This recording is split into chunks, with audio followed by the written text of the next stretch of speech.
Welcome to this episode of Relatively Famous, the podcast where all of my guests are relatives of famous people, hence relatively famous. My name is Chip White. My famous relative is Vanna White of Wheel of Fortune. And today I have a guest who is the son of a fun actor who I've got to work with before on a short that I did produced called Crab Trap. His dad is known as my other brother, Darrell, John Voldstad from the sitcom Bob Newhart. He was also in Stripes. Well, today our guest is John's son, Christiaan Voldstad.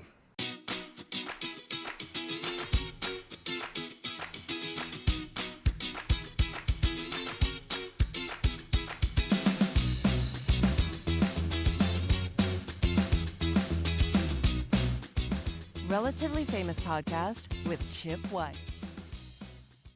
Christiaan, welcome to the episode of Relatively Famous. We've met a couple of times. It's been a little while. I've gotten to know your dad over the years, and when I was sitting there thinking, who would be a fun guest? And I thought, my other brother Darrell's son. So today is Christiaan Voldstad. Thanks, Christiaan. Thank you. I'm excited. Cool. Now, you guys are living in Rock Hill, South Carolina. Tell me a little bit about how long you've been there and what life is like for you in Rock Hill. We've been here about 10 years, maybe slightly less, maybe 9. And the first few years here was boring because I didn't know anyone. We didn't really know anybody here, but my dad started working at NASCAR, and I started going to college and making cool friends. And the past couple of years here was, it's not a huge place, but it's not really tiny either. And we are near the city of Charlotte. So we get to go there and do cool things like conventions and things like that pretty often. What, were you living in LA before you guys moved here? Yes, we lived I was in LA for like 18 years. And then we moved to Alabama to be closer to my mom and my brother and sister, who are not related to my dad. And after about 2 years there, that's when we moved here to Rock Hill.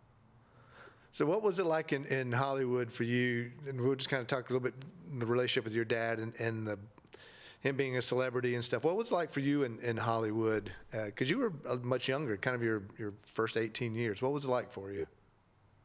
I wish I could have experienced more of the prime times of it, but I was either not born or too young then.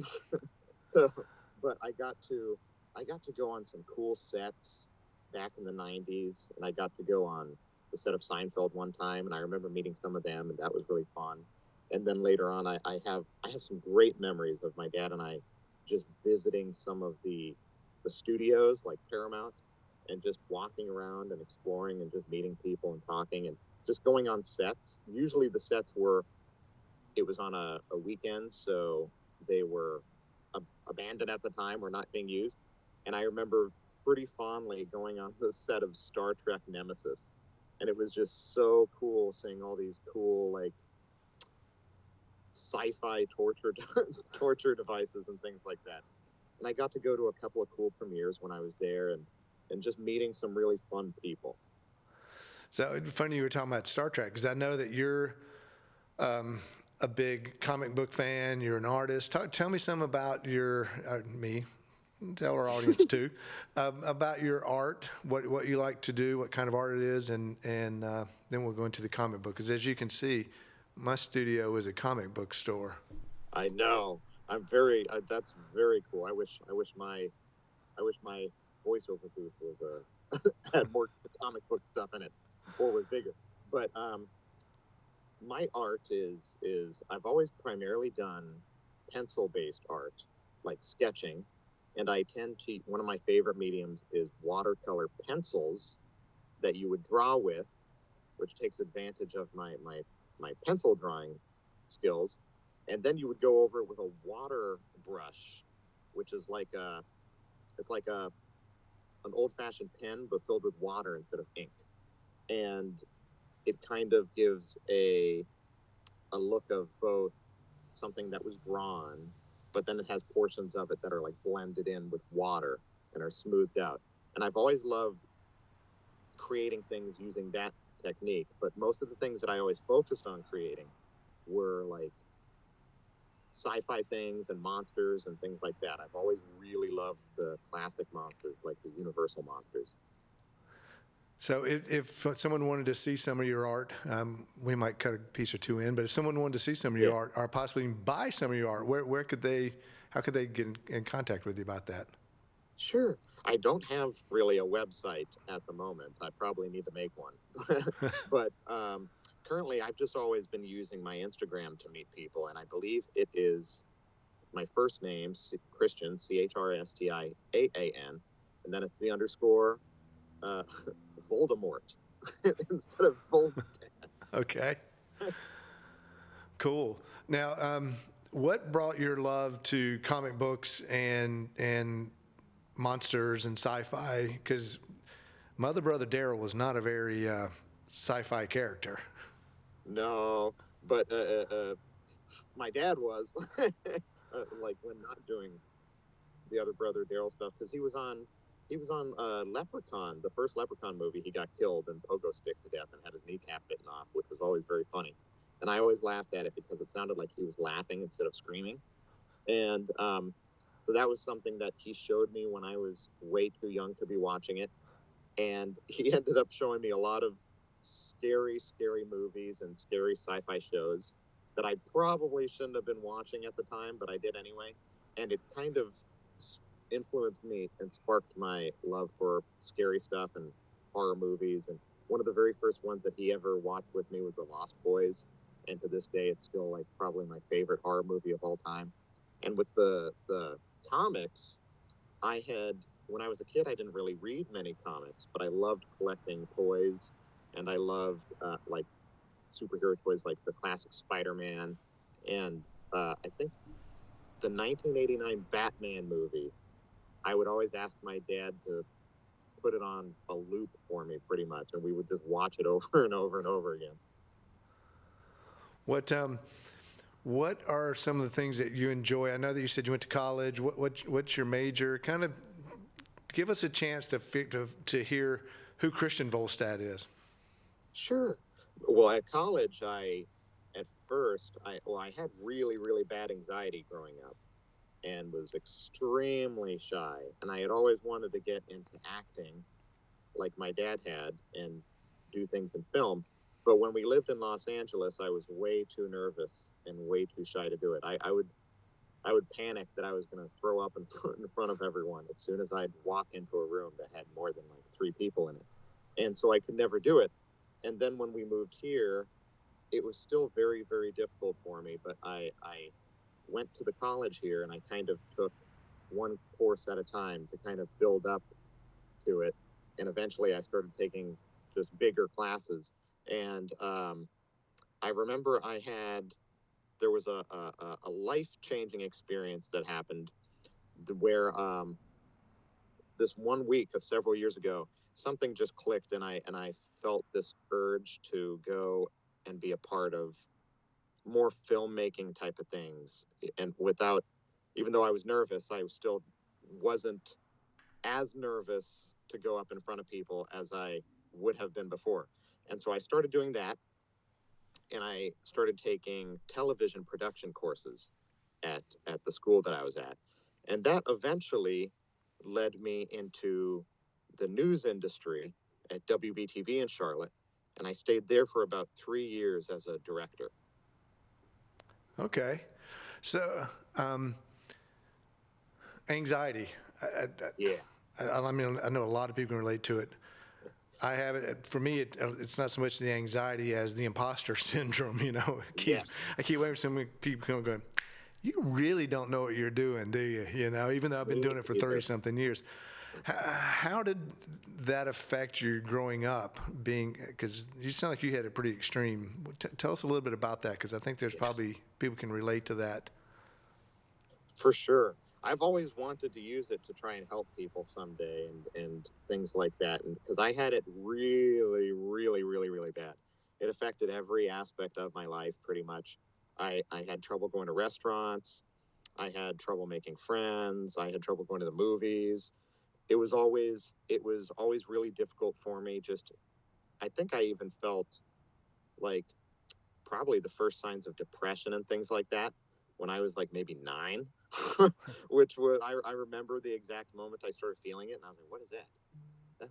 That feels weird. What is that?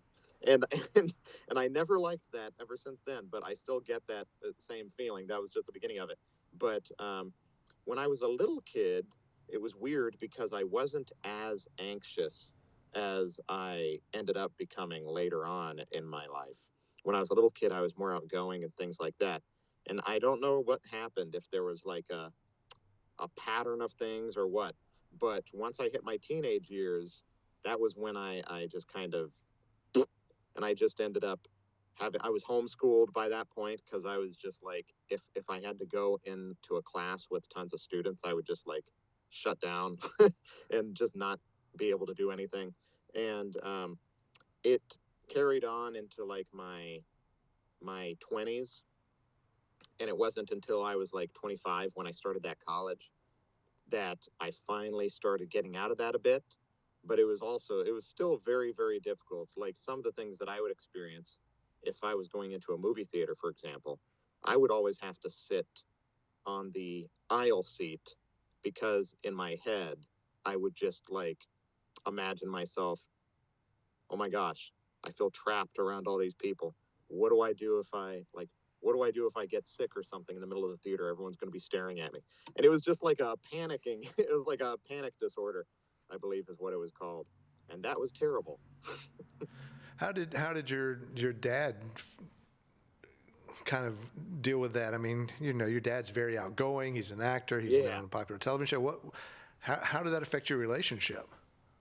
It didn't really affect our relationship too much. He's always been pretty understanding about everything, about most things, and he's always been very there for me, and has never really not been. And he was always usually pretty good about that stuff. When we would go to the movies or something, if I was really, really nervous, he would just hold my hand, or he would let me know that nothing that bad was going to happen, that it was going to be okay. And over time, after experiencing that more and more and more, and seeing that, hey, nothing bad did happen, eventually my brain just kind of, I think, rewires itself, like with other things, to kind of feel like nothing bad happened, so it's not going to happen this time either. And So it just you kind of were started getting better. directing news. Yes. That's pretty cool, man. Tell me about what your career's like now. So that at that point in time, that was my first job, and it was a massive step up for me, from going from that anxiety to like not even being able to be in a theater or restaurant, to now I'm sitting in a director's chair, like directing in front of hundreds of thousands of people. It was very nerve-wracking, and that's probably one reason I didn't stay there too long. I was there for like 3 years before I had to leave. I didn't have to leave, but I wanted to leave, because it was just, I think I went from like 0 to 180 almost overnight, is what it felt like. I went from being super shy to directing. And after like 3 to 4 years, it started finally like catching up to me. And I started feeling like, wow, did I just do that? And so I ended up eventually leaving, but it was fun while I was there. And I got to meet lots of cool people, and I made some best friends, and I'm still best friends with my supervisor.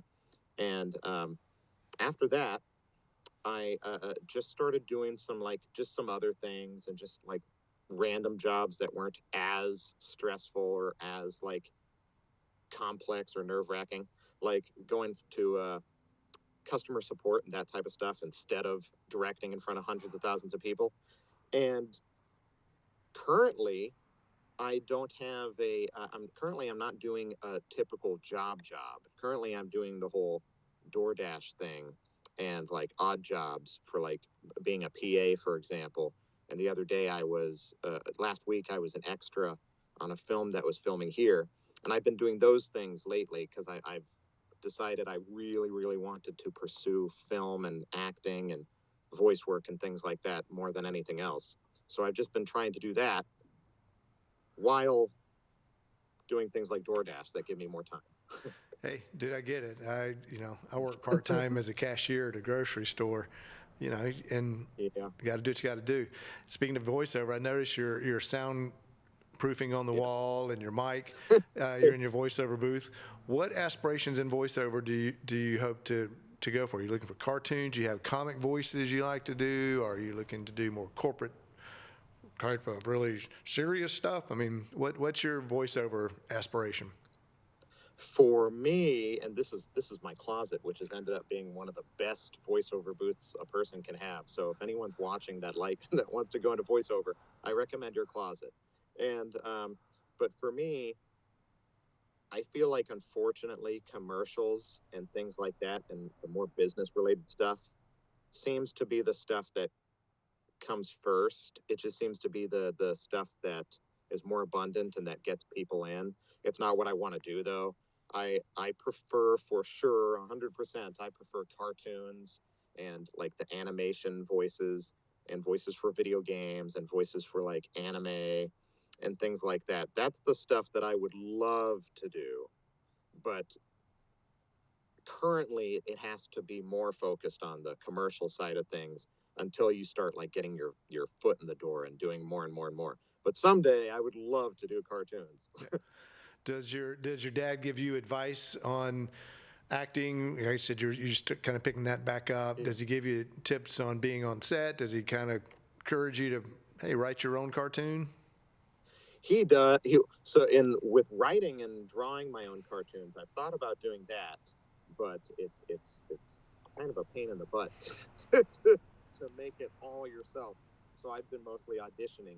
But my dad, he has helped a lot with not so much on the voice acting because he's never really done voice acting or really done anything behind in a voice booth before. So I've helped him a little with that, which has been cool. And I think he actually wants to start trying to get into that. So he'll probably be borrowing my closet too. But with the on camera acting and also theater acting and things like that, he's definitely helped, especially when it came to talking to me about things like how people are always saying if you to kind of use your nervous energy, which I have a lot of, to kind of use your nervous energy to put into like what you're going to do instead. And then he also is just very, very supportive. And last week when I was being a background extra, he was actually there with me, and that was so very fun. And he wasn't an extra on the set, but I was. But he was just there supporting me, and just like there was a guy there that really wanted to meet him, and so we met him, and it was just really nice. That's pretty cool. You look a lot like your dad. I mean, definitely you got the hair going. It's really you've got his. Be kind of interesting. You guys should probably maybe pitch. Hey, we can play the young version, the old version. You don't have to use makeup. That would be fun. I did something similar to. We both did something similar to that earlier this year with a friend of my dad's. She was trying to make a little short film, and I was playing the younger version of him, and he was playing the older version of me, and that was fun. And that was the first time we've done that. I think we both would like to do that more. That's cool. I was in Charlotte before moving to San Antonio, and that's where we had met and stuff. It's a pretty vibrant film community there. Are you getting your fingers in with the people? Are you kind of getting that community behind you, or meeting people? What's it like for you? Not too much the community here. It's such a big place now, and it's growing so much that there's a few different communities. Some of them I'm not like huge into or huge fans of. There's I'm currently taking an acting class in Charlotte with Lon Bumgarner, and he's really excellent. And I'm I'm like I love to do things with like his students and anybody that's been involved with like him and his classes because it's all just very professional and very well made. And then I also have a couple of friends that just enjoy making things, and I do things with them. And I have my television production teacher. His name is Sharam, and he's at the school I went to. And whenever he asks me to do things with his class or things like that, I love to do that. But for the most part, there aren't really any definitive film communities in Charlotte that I've been a part of. I am like a part of, I'd love to be a part of some of the, like the play communities and the theater communities and things like that would be a lot of fun. Yeah, I loved stage acting is so much different than film. Yeah. So what are some of your favorite, going back to the comic books because they're behind me, what's some of your favorite stories and characters, and what really kind of keeps you in that world, the kind of Comic Con world? Does your dad ever go sign at comic conventions? He used to. When we lived in Los Angeles, we did that stuff all the time, and he would love to go to the I think it was called the Hollywood Film Convention or the Hollywood Actor Convention. I can't remember what it was called, but we went there all the time when I was a little kid. He would always be signing autographs, and I got to meet lots of cool people there. And but with the comics, I collect some of them, but I've never been huge into reading the comics themselves. I've always just been huge into the characters, like cartoons and the movies and the video games and the toys that came along with them. But I did enjoy their comics too. And for me, my specific ones that I was in love with growing up was Batman, and which started with the 1989 movie for me, and then Spider-Man, which started with the animated series for me, and then the Tobey Maguire movies, which I was in love with. And then I also really, really, really loved Wolverine. So a lot of people would probably say, well, those are the ones that everybody loves, but I still love them. I loved them before the movies came out. There you go. You know what? It's okay. Everybody goes, oh, they were banned and they sold out. It's like, no, you didn't sell out. You want as many people as you can to see or hear your product, right? That's the way I look at it. I hope that this podcast has billions of listeners, right? And they can call me a sellout. I'm good with that. So what are some of the things in your life that we haven't really talked about? I know you guys are big Dotson hound, right? Lovers. Kind of give us a glimpse into who Christiaan Voldstad is, other than, because your dad cast a pretty big shadow. You know, what do you do to kind of step outside of that shadow and shine? Well, I like to hope and pride myself in thinking of myself as a really joyful person. So I love to bring that to all sorts of different things, whether it would be where I was working or when I'm with my friends.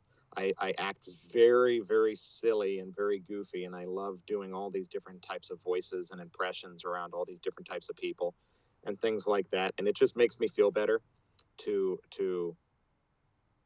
help other people feel better and make jokes and things. It's kind of like the quote that Robin Williams said, that I don't know the exact quote, but it was when he was talking about how like some of the saddest people are usually the ones that are also trying the hardest to make people laugh because they don't want those people to feel the same way as them. So I've always been kind of like that and feeling that quote a lot. And I've always been trying to make people feel happier and make them laugh and do jokes. I thought about doing stand-up comedy, but the issue is when you deliberately try to make people laugh, it usually sucks.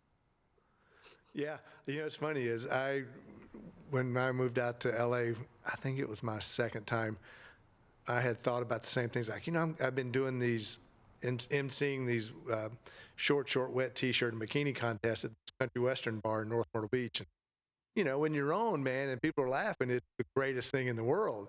Yeah. But when you're bombing, it's like a nightmare. And then I moved to there thinking, no, you know, I can do stand-up. And like I said, wait, I got to write jokes? I got to practice? It's not just spontaneous? Never mind. That's too much. Yeah. I always have people that will be like, Christiaan, you should be a comedian. You're so funny. But then as soon as I try to make them laugh, it's just, they all just kind of look at me like. Yeah, and people don't get my humor. I mean, I love dad jokes. Exactly, me too. Yeah, you know. So, you know, it's been awesome talking to you, and I do want to hit one more thing just about, because a lot of people aren't as honest as you've been about your anxiety and depression, and there's a lot of people that just don't know how to get past that just get over that lip, and you have kind of taken a step.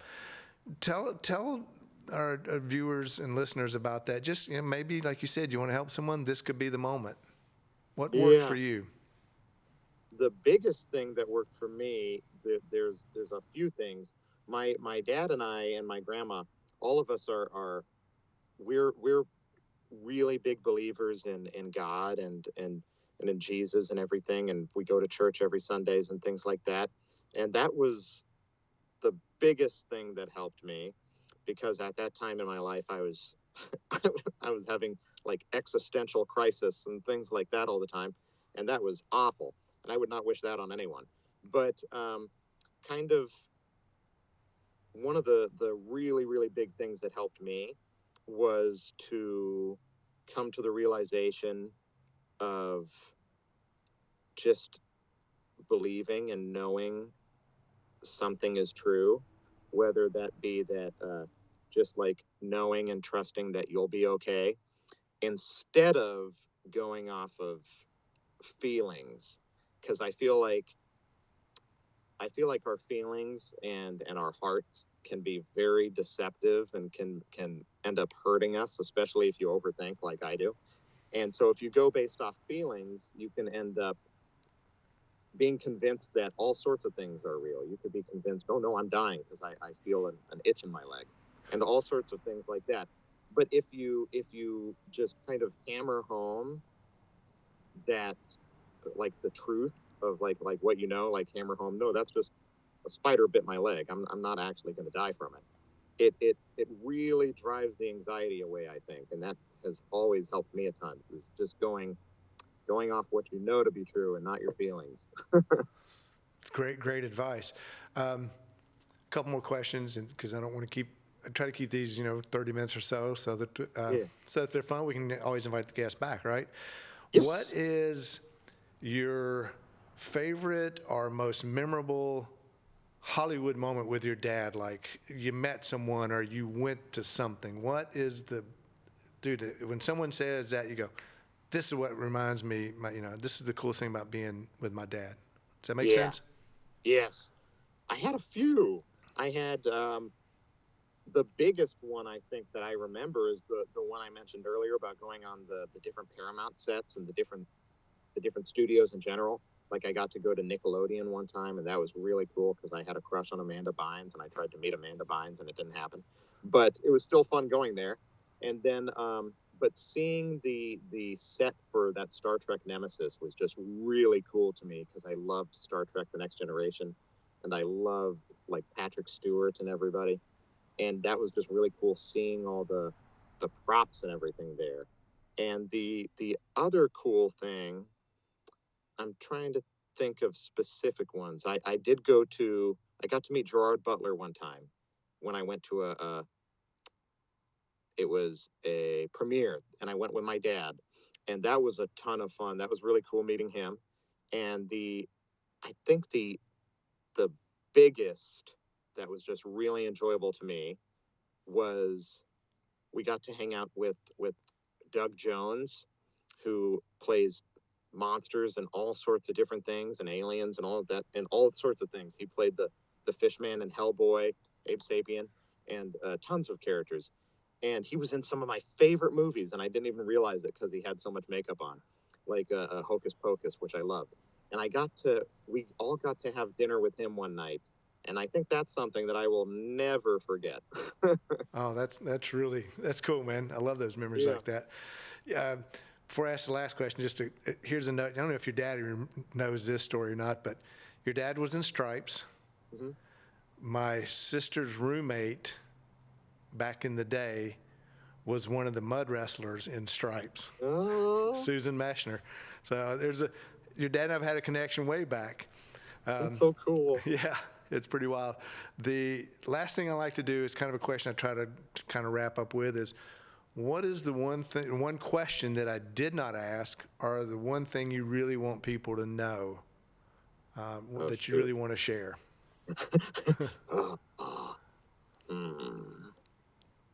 Okay. Well, I have a dad joke. Okay. Because I know you said you like dad jokes, and I love dad jokes. And I was literally looking up some right before you called. And my friends always get very angry at me when I tell this one because of how stupid it is. And I tell it the same exact one every time because it's the only one I really know. But it's basically, what does the janitor say when he jumps out of the closet? I don't know. Supplies. See, I love that stuff. I think that's hilarious. That's the type of stuff I like too. But Yeah. they hate me for it. Yeah, my same thing, man. I'd post them all the time on Facebook. And I get like, ugh, and the face slaps. And, it's like, you're killing me. Yeah, you're killing me, Smalls. Well, Christiaan, it's been super fun having you on. And please tell your dad I said hey. And, I will. Hopefully we'll, you know what? The goal is when the show's a huge success to actually have the guest and their relative on and have a real three conversation going on. But in the meantime, good luck with the voiceover. Thank you. Hopefully someone will look you up on Instagram and buy some art, hire you to be an actor. All that stuff is there for you, man. Again, thanks for your time today. And thank you. We'll chat soon. We'll chat soon. Bye-bye. Bye. Christiaan, thanks for being a part of the show today. It's a lot of fun having you on. For our fans who aren't familiar with John Voldstad, I think you should go rent Stripes. He's a really funny little, I think he's a private in it. And if you've never watched the Newhart series, My Other Brother Darrell, it's like, I'm Larry, it's my brother Darrell, it's my other brother Darrell. I think he said 3 words in probably 8 seasons. Super funny. If by chance you were cruising through podcasts and you came across this and you decided to give it a listen, or if you have been a fan, or you subscribe, or you just happen to like who our guest was today, I'm humbled and grateful that you spent the time with us. I hope you'll continue to listen to the rest of them.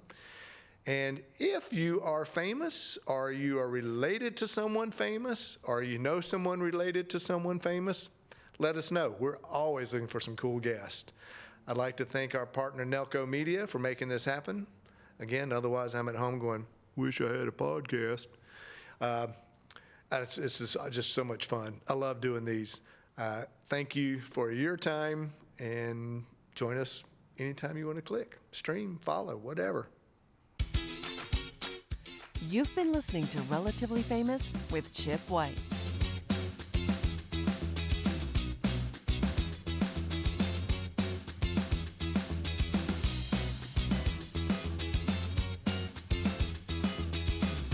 Please like and subscribe to Relatively Famous with Chip White.